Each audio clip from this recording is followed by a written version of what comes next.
Ladies, imagine coming home from signing divorce papers, already the worst day of your life, only to discover something even more devastating waiting for you. I'm talking about walking into my childhood bedroom at my dad's house, opening my mother's precious jewelry box that I'd treasured for 5 years since her death, and finding it completely empty. Not a single piece left. My mom's wedding ring? Gone. Her grandmother's pearl necklace from Ireland? Vanished. The gold locket with my baby picture inside? Disappeared. Every irreplaceable memory of the woman who raised me had been erased while I was out signing papers to end my marriage. But when I confronted my stepmom about where my mother's jewelry went, what she told me with that cold, calculated smile on her face. Ladies, I'm still shaking from her response, and you're going to be absolutely furious when you hear what this woman had the audacity to say to my face. What did the stepmom say that was so shocking? The precious jewelry backstory. Now, before I tell you what that woman said, you need to understand exactly what she took from me. These weren't just pretty accessories, ladies. We're talking about my mother's wedding ring. The exact same ring my father had saved up for months to buy her 30 years ago when they were young and broke, but desperately in love. Her grandmother's pearl necklace that had been passed down through 3 generations, brought over from Ireland by my great-great-grandmother in 1892. A delicate gold locket that my mom wore every single day, containing a tiny photo of me as a baby that she'd look at whenever she missed me. These pieces weren't just jewelry. They were my lifeline to a woman who'd been ripped away from me by cancer when I was only 28 years old. They were the only tangible connection I had left to touch, to hold, to remember her by. I thought keeping them in my childhood bedroom would keep them safe from the chaos of my divorce. Boy, was I wrong about that. How did my stepmom even get access to these precious items? Divorce vulnerability setup. You have to understand the headspace I was in, ladies. Going through a divorce is like being emotionally run over by a truck, then having that truck back up and do it again for good measure. I was completely drained, physically, emotionally, financially. My soon-to-be ex-husband had cleaned out our joint bank account. I was sleeping on my sister's couch, and I felt like a complete failure at life. When my dad called and said, "Honey, come stay with Linda and me while you get back on your feet," I actually cried with relief. Finally, a safe place to heal and figure out my next steps. I trusted my dad completely, and by extension, I trusted his wife, Linda, the woman he'd married 3 years after my mom's death. I thought she understood boundaries, respect, basic human decency. I thought wrong. Some people see your lowest moment as their golden opportunity to kick you while you're down, and Linda was apparently one of those people. What opportunity did Linda see in my vulnerability? The empty box discovery. I'll never forget that moment as long as I live, ladies. I just spent 6 hours in my lawyer's office, signing paper after paper, watching my marriage officially dissolve into legal jargon and asset division. All I wanted was to come home, curl up in my childhood bed, and maybe hold my mom's locket, something I did whenever life got overwhelming. I climbed the stairs to my old room, sat on the bed where I'd spent countless hours as a teenager, and reached for that familiar velvet jewelry box on my dresser. The same box my mother had used for 20 years. The same box I'd watched her open every morning as she chose which pieces to wear. I lifted the lid expecting to see those beloved treasures, but instead found absolutely nothing. Not even the velvet lining looked right. My hands started shaking as I frantically searched every drawer, every corner of that room. Maybe I'd moved them. Maybe I'd forgotten where I put them. But deep in my gut, I knew exactly what had happened. How did the confrontation with Linda go down? Finding stepmom. The approach. I found Linda in the kitchen, humming some cheerful tune while stirring a pot of soup like she didn't have a care in the world. My heart was hammering against my ribs, but I tried to give her the benefit of the doubt. Maybe there was some innocent explanation. Maybe she'd moved them for safekeeping. Maybe she was protecting them somehow. "Linda," I said, trying to keep my voice steady and calm, "do you happen to know where my mom's jewelry went?" It's not in the jewelry box upstairs." She didn't even turn around at first, just kept stirring that soup with slow, deliberate movements. The silence stretched on forever. 10 seconds, 20 seconds, 30 seconds of nothing but the sound of that spoon scraping against the pot. When she finally turned around to face me, there was this smile on her face that made my blood run cold. Not a warm, reassuring smile. Not an apologetic, "oops, I moved them" smile. This was something else entirely. What did she say with that chilling smile? The shocking confession. "Oh, honey," she said in this sickeningly sweet voice, like she was talking to a small child. "I threw all that old stuff away yesterday morning. It was just cluttering up the room, something terrible." Ladies, I thought I'd misheard her. My brain couldn't process what she'd just said. Threw them away. My mother's irreplaceable jewelry? $25,000 worth of family heirlooms? "You threw away my mom's wedding ring." I whispered, hoping desperately that I'd misunderstood. Linda nodded like we were discussing taking out the garbage. "Well, yes, dear. It's not like she needs it anymore, is it? She's been dead for 5 years now. It was time to let go of all that old junk and move forward." The word junk hit me like a physical slap. My mother's most treasured possessions, the symbols of her love, her history, her legacy, reduced to junk by this woman who'd known her for exactly 6 months before she died. How did I react to hearing my mother called junk? The immediate shock reaction, ladies, I literally couldn't breathe. The kitchen started spinning around me like I was on some horrible carnival ride. Did this woman really just tell me that my dead mother didn't need her jewelry anymore? Did she really just call 5 years of cherished memories old junk? I gripped the edge of the kitchen counter so hard my knuckles went white, trying to stay upright while my world collapsed around me. "Linda!" I managed to whisper. Those were priceless family heirlooms.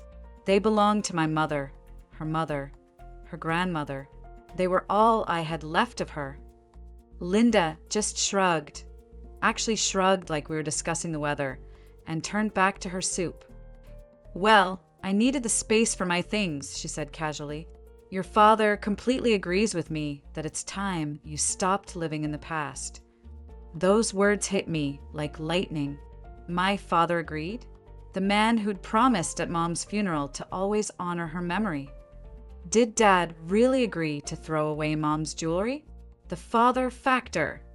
That's when I heard Dad's key in the front door, and Linda's whole demeanor instantly changed. She straightened up, put on this innocent victim expression, and started preparing her performance. Dad walked into the kitchen looking tired from work, completely unaware of the bomb that had just exploded in his house. "What's all the yelling about?" he asked, loosening his tie. Linda immediately launched into her act. "Oh, Dawn, honey, your daughter is having some kind of breakdown because I cleaned up her room a little bit." I looked at my father, this man who'd held my hand at my mother's funeral, who'd promised to always keep her memory alive, and said as clearly as I could, "Dad, she threw away all of Mom's jewelry, her wedding ring that you gave her, her grandmother's pearls, everything." I watched his face go completely white as the word sank in. "Linda," he said slowly, "please tell me you didn't actually throw away Carol's jewelry." Was Dad really on Linda's side like she claimed? The blame game begins. Linda's sweet, innocent mask started slipping immediately. "Dawn, you specifically told me I could redecorate this house however I wanted. You said I needed to make it feel like my home too." She was getting louder and more defensive by the second. Dad looked genuinely confused and hurt. "Linda, I said you could redecorate the living room and kitchen. I never, ever said you could touch Carol's personal belongings." But I could see what had been happening here, ladies. This woman had been slowly, systematically poisoning my father against my mother's memory for months, probably years. Little comments here and there about living in the past and moving forward and letting go. Death by 1,000 tiny cuts to my mother's legacy. "I never told you to throw away my wife's jewelry." Dad said, his voice getting stronger. But Linda wasn't finished dropping her bombshells on us. What other shocking thing did Linda reveal? The deeper betrayal revealed, fine. Linda suddenly exploded, her voice echoing off the kitchen walls. You want the complete truth? I am absolutely sick and tired of living in a dead woman's shadow in this house. Everywhere I look, it's Carol this and Carol that. Pictures on every wall, her dishes in the cabinets, her garden in the backyard. This place is like a creepy shrine to someone who's been gone for 5 years. She pointed at me with pure, undisguised hatred burning in her eyes. And you, she snarled, you're the worst of all. Coming here with your sad divorce story, expecting us to take care of you while you wallow in memories of mommy. Well, I'm done enabling this unhealthy obsession with the past. The venom in her voice was shocking, but then she said something that crossed a line I didn't even know existed. Something so cruel and calculated that it changed everything. What unforgivable thing did Linda say next? The ultimate insult. Linda looked me directly in the eye with more hatred than I'd ever seen in another human being and said, Your mother was pathetically weak. She couldn't even fight cancer properly like a real woman would. She just gave up and died, leaving everyone else to clean up her mess. At least when I die someday, Dawn will have good memories instead of all this pathetic clinging to a failure. Ladies, the silence that followed those words was absolutely deafening. You could have heard a pin drop in that kitchen. Dad's mouth fell completely open like his jaw had come unhinged. Even Linda seemed shocked by the pure evil that had just poured out of her mouth. She just called my brave, beautiful mother, who'd fought stage for ovarian cancer for 18 brutal months, weak and pathetic. But something extraordinary happened to me in that moment of absolute cruelty. Instead of crumbling like I had been for months, something powerful and fierce woke up deep inside my soul. How did I finally find the strength to fight back? The awakening moment, ladies. There's a moment that comes in every woman's life when enough finally becomes enough. When you stop being the victim and start being the warrior you were always meant to be. Standing in that kitchen, listening to this vile woman attack my dead mother's memory. Something incredible happened inside me.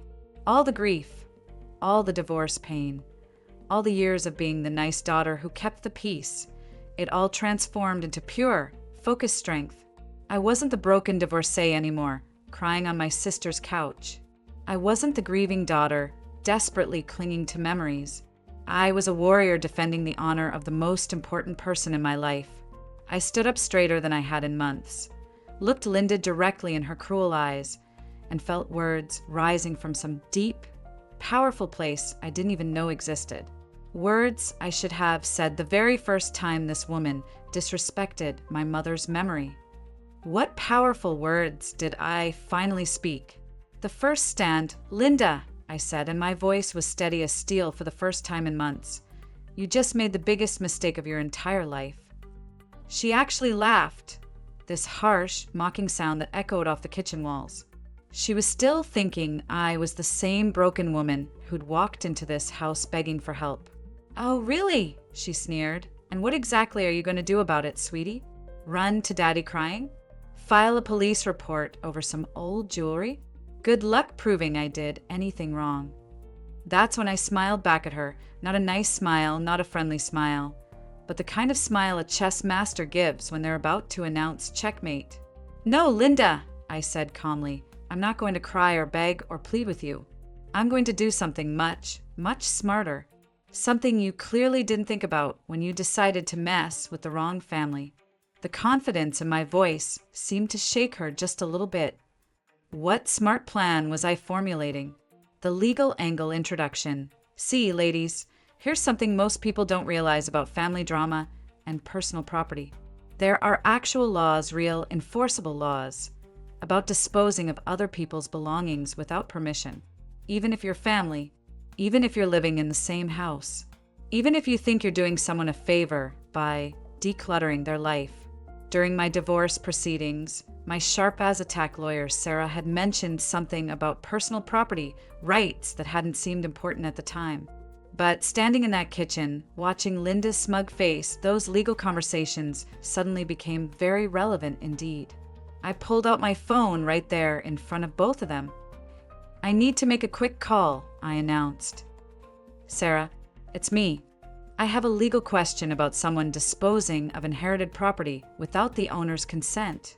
How soon can you see me?" The color started draining from Linda's face as she realized this might not go the way she'd planned. What did my lawyer reveal about my legal rights? The lawyer's revelation. I called Sarah back that very evening from the privacy of my car. "Sarah, I need to understand something. What happens legally if someone throws away inherited jewelry without the owner's permission?" There was a long pause on the other end. "How valuable are we talking about here?" she asked, and I could hear her legal mind already working. When I told her about the antique pieces, the family heirlooms, the sentimental value spanning 4 generations, she actually whistled. "Honey, depending on the documented value, that could be destruction of property, theft, conversion, maybe even elder abuse if your father was manipulated. Did you document ownership of these pieces?" My heart started racing. My mother kept detailed records of everything. Insurance papers, appraisal certificates, photographs of her wearing each piece. Sarah's voice got very serious. "Find those documents immediately. If this jewelry was as valuable as you're describing, we're not talking about a family dispute anymore. We're talking about serious criminal charges. Did I actually have the documentation to prove my case? The documentation, discovery, ladies, my incredibly organized mother had been a record keeper's dream. Growing up, I used to tease her about saving every receipt, every document, every piece of paper that came into our house. But that night, digging through her old desk in Dad's basement, I was thanking God for her meticulous habits. Insurance papers for each piece of jewelry, complete with professional photographs. Appraisal certificates from 1987, 1995, and 2018 showing increasing values. Even original purchase receipts for some items, including my father's receipt for her wedding ring from 1993. The pearl necklace alone was appraised at $8,000 in 2018. The antique engagement ring, $12,000. The gold locket with hand engraving, $3,500. When I added up every documented piece, I was looking at over $25,000 in irreplaceable family heirlooms that Linda claimed to have thrown away like garbage. But I was starting to suspect there was more to this story. What legal action could I take with this evidence? The legal options explained, Sarah reviewed all my documentation the next morning and laid out my options in terms that made my heart race with possibility. With this level of documentation and value, you can absolutely file a police report for theft and destruction of property. We're talking felony-level charges here. You can also pursue civil litigation for the full replacement value, plus punitive damages for emotional distress. She paused dramatically. But before we bring out the legal nuclear weapons, I want to try something strategic first. Sometimes the threat of serious consequences makes people suddenly remember where they actually put things. That got my attention fast. "What do you mean?" I asked. Sarah's voice had that satisfied tone lawyers get when they're about to spring a trap. "I think we should give your stepmother exactly 48 hours to either produce every single piece of jewelry or pay full documented replacement value plus my legal fees. If she truly threw them away, she can pay to replace them. If she didn't..." She let that hang in the air meaningfully. What was Sarah implying about Linda's story? The ultimatum strategy, Sarah's strategy, was absolutely brilliant in its simplicity. Here's what we're going to do. You're going to present Linda with a formal demand letter giving her 48 hours to either return all jewelry items or provide proof of disposal plus full monetary compensation. If she can't do either, we file both criminal charges and a civil lawsuit simultaneously. But then Sarah said something that made me realize she suspected the same thing I was starting to wonder about. Before we do any of that, though, I want you to do a little detective work. People who claim to throw away valuable items usually don't actually throw them away. They hide them, sell them, or give them to someone else. Let's see if we can figure out what really happened to your mother's jewelry before we play our legal cards. That conversation got me thinking like a detective instead of a victim. If Linda was lying about throwing the jewelry away, where would a calculating woman like her actually put $25,000 worth of valuables? What did my detective work uncover? The investigation begins. I decided to approach this mystery like a detective investigating a crime scene. Because honestly, that's exactly what it was. Linda wasn't stupid. Manipulative and cruel, yes, but not stupid. Why would any rational person actually throw away $25,000 in valuable jewelry? She wouldn't. So if she didn't throw them away, what did she do with them? The possibilities started racing through my mind. Did she hide them somewhere in the house, planning to find them later and claim credit for saving them? Did she give them to someone else in her family? Or worst of all, did she try to sell them for cash? That last possibility made my stomach turn. But it also made the most logical sense. Linda had been complaining about money lately, making comments about how expensive everything was getting. What if she saw my vulnerable state during the divorce as the perfect opportunity to cash in on some unwanted family heirlooms? Time to do some serious investigating. What did my investigation reveal about Linda's true actions? The trash revelation. My first stop was the most obvious one, the garbage cans outside. If Linda had really thrown away $25,000 worth of jewelry, like she claimed, there would definitely be evidence. Jewelry boxes, velvet pouches, maybe even the pieces themselves if she was telling the truth. I spent 2 hours going through 3 days worth of trash like a forensic investigator, sorting through coffee grounds, food scraps, old newspapers, cleaning supplies, and everything else a household throws away. It was disgusting work, but I was determined to find the truth. After examining every single bag, every piece of garbage, every possible hiding place, I found absolutely nothing related to jewelry. No empty jewelry boxes, no velvet bags, no broken chains, no evidence whatsoever that precious items had been discarded. The absence of evidence was evidence itself. Linda was lying through her teeth about throwing anything away. But if the jewelry wasn't in the trash, where exactly was it? If Linda didn't throw away the jewelry, where did it go? The pawn shop theory. That's when I decided to test my worst-case scenario theory. I spent the entire afternoon calling every pawn shop, jewelry store, and precious metals dealer within a 50-mile radius of our town. Hi, I'm calling to ask if anyone has recently tried to sell or pawn antique pearl necklaces, vintage engagement rings, or gold lockets? Most of the shops said no immediately, but a few asked for more details. I described each piece of my mother's jewelry in careful detail, giving approximate ages and distinctive features. Shop after shop gave me the same answer. Nobody matching those descriptions had come in recently. But then I called Tony's Pawn and Gold Exchange on the other side of town. When I finished describing the pearl necklace, Tony paused for a long moment. "Ma'am," he said carefully, "can you tell me what the person who owned these items looked like?" When I described Linda, blonde hair, about 55, always wearing too much makeup, Tony's voice got very serious. "Lady, you need to get down here right now." What had Tony discovered about Linda and my jewelry? The pawn shop discovery. I drove to Tony's shop like my life depended on it, my hand shaking on the steering wheel the entire time. Tony was a heavy-set man with kind eyes who'd been running his pawn shop for over 20 years. He immediately pulled out a thick binder of records and photographs. "A woman matching your description came in here 2 days ago with some very high-end jewelry pieces," he said, flipping through pages. "She claimed they belonged to her recently deceased mother-in-law and that she had full legal right to sell them." My heart was pounding so hard I could barely breathe. Then Tony turned the binder toward me, and I nearly fell off the stool. There, in full color photographs that pawn shops take of all incoming items, was my mother's entire jewelry collection. The pearl necklace draped elegantly across black velvet, the wedding ring glinting under bright lights, the gold locket open to show the tiny photo of baby me that my mother had treasured. Everything was there, documented with timestamps from exactly 2 days ago. Did Linda actually sell my mother's jewelry to this pawn shop?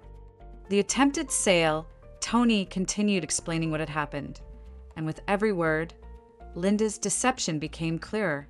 Your stepmother wanted to sell everything outright for quick cash. She was asking for about $3,000 for the whole lot. But I've been in this business for decades, and I could tell these pieces were worth way more than she was asking for. The pearls alone looked like they could be worth $8,000 or $10,000 if they were real. Thank God for honest businessmen. I told her she should get everything professionally appraised before making any decisions, that she might be leaving serious money on the table. She seemed nervous about that suggestion, kept looking around like she was worried someone might see her. Tony pulled out more paperwork. She ended up leaving everything here on consignment instead of selling outright. Said she'd come back within a week with proper documentation proving her legal right to sell them. That was 2 days ago, and I haven't heard from her since. The pieces of Linda's criminal puzzle were falling into place perfectly. How was I able to get my mother's jewelry back? The retrieval mission. With trembling hands, I pulled out my mother's insurance documents, appraisal certificates, and the photos of her wearing each piece of jewelry. Tony examined everything carefully, comparing the documentation to the actual items he had locked in his safe. Well, this makes perfect sense now, he said with obvious relief. I knew something was off about that woman's story. She couldn't answer basic questions about the pieces, didn't know their history, couldn't explain the engravings, seemed completely unfamiliar with their significance. Within 30 minutes, I was holding my mother's jewelry in my hands again, fighting back tears of relief and rage. Tony refused to take any money for his storage and handling. Just glad to see these treasures back where they belong, he said kindly. But now I had something much more powerful than just recovered jewelry.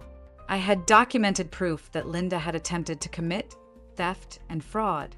The pawn shop photographs, timestamps, and Tony's witness testimony would be devastating evidence in court. What criminal charges could Linda face now? The theft realization, ladies, driving home with my mother's jewelry safely in my possession. The full scope of Linda's betrayal finally hit me. She hadn't thrown away anything. She had deliberately stolen irreplaceable family heirlooms and attempted to sell them for personal profit while I was at my most vulnerable point. She had lied directly to my face and my father's face with calculated cruelty. She had tried to erase my mother's memory, not out of some twisted idea of helping me move on, but purely for financial gain. The pawn shop receipt, the photographs, Tony's detailed account of her nervous behavior, everything painted a clear picture of premeditated theft. Sarah had been absolutely right to suspect Linda's story didn't add up. Now I had concrete evidence of attempted grand theft, fraud, and emotional abuse. The question wasn't whether Linda had committed crimes. It was how many charges the district attorney would decide to file. Time to have another conversation with my father about his wife's true character. How would Dad react to learning Linda was a thief? The confrontation set up. I called Dad from my car before driving home, trying to keep my voice calm and controlled. Dad, I need you and Linda to be at the house in exactly 1 hour. We need to have a serious family meeting about Mom's jewelry. I could hear the tension in his voice when he replied, Did you find out what happened to it? Oh, I'd found out all right. Just make sure Linda is there, Dad. This conversation involves all 3 of us. Then I called Sarah with an update that made her day. I've got everything. The jewelry, photographs of Linda trying to sell it, witness testimony from the pawn shop owner, timestamps proving she lied about throwing anything away. We have her dead to rights on multiple felony charges. Sarah was practically purring with satisfaction. Perfect. Now we hold all the cards. Let's see how tough your stepmother acts when she realizes we have evidence of her crimes. I'd never felt more prepared for a confrontation in my entire life. How would Linda react when caught in her lies? The big reveal moment, walking into that house, felt like entering a courtroom where I was both the prosecutor and the star witness. Linda was sitting on the living room couch, probably thinking she'd successfully gotten away with her scheme. Dad looked miserable and confused, clearly dreading whatever conversation was about to happen. I placed my mother's jewelry box on the coffee table directly in front of Linda and slowly opened the lid. Every single piece was there, the pearls glowing softly in the afternoon light, the wedding ring sparkling exactly as it had on my mother's hand, the gold locket catching the sun through the window. Linda's face went completely white as she stared at the impossible sight before her. Her mouth opened and closed like a fish gasping for air. Dad's eyes went wide with shock and relief. "How did you?" he started to ask. But I was focused entirely on Linda, watching her scramble to come up with some explanation for how jewelry she'd claimed to throw away had magically reappeared. What excuse did Linda try to give for her lies? Linda's panic mode. Where did you get those? Linda stammered, her voice barely above a whisper. The confident, cruel woman from yesterday had completely vanished, replaced by someone who looked genuinely terrified. "I got them from Tony's Pawn and Gold Exchange," I said calmly, "where you tried to sell them illegally 2 days ago."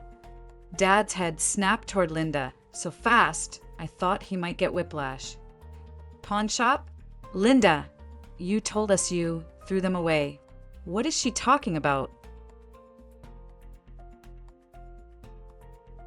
Linda's brain was clearly racing, trying to come up with some believable explanation for the unexplainable. I was going to buy them back," she finally blurted out. "I just needed some quick cash for groceries and utilities. I was going to get them appraised and then buy them back before anyone noticed." The desperation in her voice was almost pathetic. "You have to believe me, Dawn. I would never actually sell Carol's jewelry permanently." But her story had more holes than Swiss cheese, and we all knew it. Did Dad believe Linda's desperate excuses? Dad's awakening. Dad stood up slowly from his chair, and I could see years of manipulation and lies finally clicking into place in his mind. "Linda," he said, his voice getting stronger with every word, "you looked me in the eye yesterday and told me you threw this jewelry in the garbage. You made me feel guilty for questioning you. You made my daughter cry over her mother's memory." His face was getting redder as the full scope of her betrayal sank in. These pieces were supposed to go to my granddaughter someday, their irreplaceable family history, and you tried to sell them behind our backs for grocery money. Linda tried desperately to launch into her victim routine one more time. "Dawn, honey, please let me explain. You don't understand the financial pressure I've been under. I was scared to ask you for money." But Dad was finally seeing through her manipulation tactics. "No, Linda, I understand perfectly now. You're a liar and a thief." What ultimatum was I about to deliver? The ultimatum delivered. I pulled out my phone and showed them both the photographs from Tony's pawn shop. Clear, time-stamped evidence of Linda's attempted theft. "Linda, you have exactly 2 choices here, and you have about 30 seconds to decide which one you want." My voice was steel cold and completely controlled. Choice number 1, you pack your bags, leave this house today, never contact this family again, and we pretend this never happened.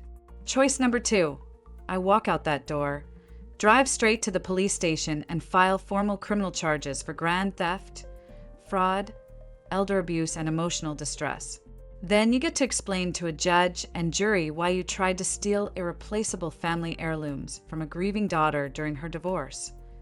The room was absolutely silent except for the sound of Linda's rapid breathing. "Oh, and Linda, my lawyer estimates you're looking at 5 to 7 years in state prison if we go with option 2. Your choice. I sat back and waited to see which path she'd choose. Which choice would Linda make? Confession or denial? Linda's desperate move. Linda's fake facade completely crumbled, and the real woman underneath finally emerged in all her ugly glory. "You can't prove anything," she screamed, jumping up from the couch. "It's your word against mine. I could say you planted that jewelry there." She was spiraling into full panic mode, saying anything that came to mind. Those pawn shop people probably made a mistake.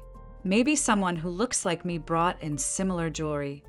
Then she turned to Dad with the most desperate manipulation attempt I'd ever witnessed.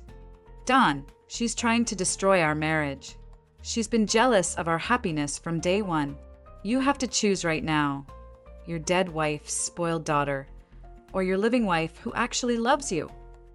She was actually demanding that my father choose between his child and his wife. Ladies, the audacity of this woman knew no bounds. But she'd finally pushed Dad past his breaking point. How did Dad respond to this ultimate manipulation? Dad's final decision. My father looked at Linda with an expression I'd never seen before. Complete disgust mixed with profound disappointment. When he spoke, his voice was quiet, but absolutely final. "Linda, my dead wife had more character in her little finger than you have in your entire body. Carol would never have hurt my daughter like this. She would never have lied to my face about something so important. She would never have stolen from her own family." He stood up straighter than I'd seen him stand in years. "I've been blind to what you really are, but I see it clearly now. You're not half the woman Carol was, and you never will be." Then he said the words I'd been waiting 3 years to hear. "Our marriage is over, Linda. I want you out of this house by tomorrow morning. Take only what belongs to you, because I'll be watching every single thing you pack." Linda's face went through a range of emotions: shock, rage, desperation, and finally pure hatred. But Dad wasn't finished. "And if you ever speak my wife's name again, or try to contact my daughter, I'll help her file those criminal charges myself." How did Linda react to being thrown out? The marriage ending, Linda's mask of civility completely shattered, revealing the monster she'd always been underneath. "You'll regret this, Don!" she screamed, her voice echoing through the house. "Both of you will regret this. I gave you the best years of my life. I put up with your pathetic grieving and your spoiled daughter's constant whining about her precious mommy." She was completely unhinged now, saying things that proved everything I'd suspected about her for years. "When you're old and alone and have nobody to take care of you, don't come crawling back to me." She stormed toward the front door, grabbing her purse and car keys. But I wasn't quite finished with Linda yet. There was one more piece of information she needed to know before she walked out of our lives forever. "Linda!" I called out, stopping her in the doorway. "There's one more thing you should probably know before you leave." She turned around with hatred burning in her eyes. "What now?" she snarled. That's when I delivered the final blow. What final revelation was I about to share? The hidden discovery teaser. Remember at the beginning when I mentioned finding something hidden in Linda's closet 3 days later? Well, it turns out Linda's theft of my mother's jewelry was just the tip of the iceberg. Linda, you might want to know that when Dad and I clean out your things tomorrow, we'll be documenting everything we find. Every single item. Her face went even whiter, if that was possible. "What do you mean?" she asked, and for the first time, she sounded genuinely scared. "I mean, we'll be checking to make sure nothing else in this house mysteriously disappears when you leave. Nothing else that doesn't actually belong to you." The look of pure panic that flashed across her face told me everything I needed to know. My mother's jewelry wasn't the only thing Linda had been stealing.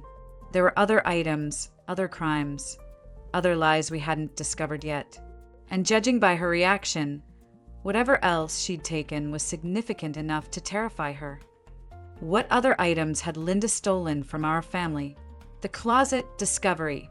3 days later, when Dad and I were packing up Linda's belongings to make sure she didn't accidentally take anything that wasn't hers, we made a discovery that shocked us both. Hidden behind her winter coats in the very back of the bedroom closet, we found a large shoebox that definitely didn't contain shoes. Inside were items that had been missing from our house for months. Dad's father's gold pocket watch, the one he thought he'd simply misplaced after Grandpa's funeral. My grandmother's antique china teacups that Dad swore he remembered putting in the dining room cabinet. Even some of my old photo albums from college that I thought I'd left at my ex-husband's house. Linda had been systematically stealing family heirlooms and sentimental items for months, probably planning to sell them piece by piece when she needed cash. The woman was a calculating, long-term thief who'd been robbing us blind while playing the loving wife and stepmother. Each item in that box represented another betrayal, another lie, another violation of our trust and our family's history. What did we do about discovering Linda's long-term theft? The police involvement, that shoebox full of stolen family treasures, was the final straw for Dad. "That's it," he said, pulling out his phone. "I'm calling the police right now. This woman has been robbing us for months, and I want her prosecuted to the fullest extent of the law." Officer Martinez arrived within an hour and took one look at our evidence: the pawn shop receipts and photographs, the hidden box of stolen items, the detailed documentation of everything Linda had taken, and nodded approvingly. "Folks, you've got one of the most solid theft cases I've seen in 20 years of police work. This woman made the mistake of messing with a family that kept good records." He carefully cataloged every item, took detailed photographs, and gathered all of our documentation. With this level of evidence, the district attorney is going to have a field day. We're talking multiple felony counts here: grand theft, fraud, elder abuse, possibly even burglary, depending on how the DA wants to charge it. For the first time in months, I felt like justice was actually going to be served. What happened to Linda when the law caught up with her? Justice served. Linda was arrested at her sister's house 2 days later and charged with 4 felony counts: grand theft, fraud, elder abuse, and attempted sale of stolen property. The DA told us our documentation and evidence made it one of the easiest cases they'd ever prosecuted. "Your stepmother picked the wrong family to steal from," he said with satisfaction. Linda's lawyer tried to negotiate, but with Tony's testimony, the pawn shop photographs, and the hidden box of stolen items, there wasn't much room for plea bargaining. She eventually pled guilty to avoid a trial and the possibility of 7 to 10 years in prison. The judge sentenced her to 2 years probation, community service, and full restitution, which came to $38,000 total when everything was professionally appraised. She also received a permanent restraining order, keeping her away from Dad, me, and any of our family members. Linda's greed and cruelty had finally caught up with her, and she was facing the consequences of years of manipulation and theft. How did this experience change my relationship with Dad? Healing with Dad. In the weeks following Linda's arrest, Dad and I had the deepest, most honest conversations we'd had since Mom died. He apologized repeatedly for letting Linda manipulate him, for not protecting Mom's memory better, for not seeing through her lies sooner. "I was so lonely after your mother passed," he admitted one evening as we sat looking through Mom's photo albums. Linda seemed to understand my grief at first, but then she started saying I needed to move forward, let go of the past. I thought she was helping me heal, but she was actually isolating me from everything that mattered. We talked about Mom's life, her values, the lessons she taught us about standing up for what's right. "Your mother would be proud of how you handled this situation," Dad said. "She always said you had a spine of steel when it mattered most. I should have remembered that." Our relationship became stronger than it had been in years, built on truth and mutual respect instead of the artificial peace Linda had demanded. What did this experience teach me about standing up for myself? The empowerment lesson, ladies. This entire nightmare taught me the most important lesson of my adult life. Never, ever let anyone, family, friends, or strangers, disrespect your boundaries, your values, or your loved one's memory in the name of keeping the peace. I had spent 3 years being the understanding stepdaughter, the flexible family member who didn't want to cause drama. I let Linda make subtle digs about my mother, dismiss my grief, and gradually erase Mom's presence from our family home because I thought being nice was more important than being strong. But nice doesn't protect what matters most. Nice doesn't preserve the memory of people you love. Nice doesn't stop toxic people from taking advantage of your kindness. Sometimes you have to be willing to fight, really fight, for the things and people that matter most to you. Standing up to Linda wasn't mean or selfish or dramatic. It was necessary, it was right, and it was long overdue. My mother deserved a daughter who would defend her memory with everything she had. What final advice do I have for women in similar situations? Final empowerment message if you're watching this and dealing with toxic family members who are trying to erase a loved one's memory, or if you're going through your own difficult transition and people are taking advantage of your vulnerability, please remember this.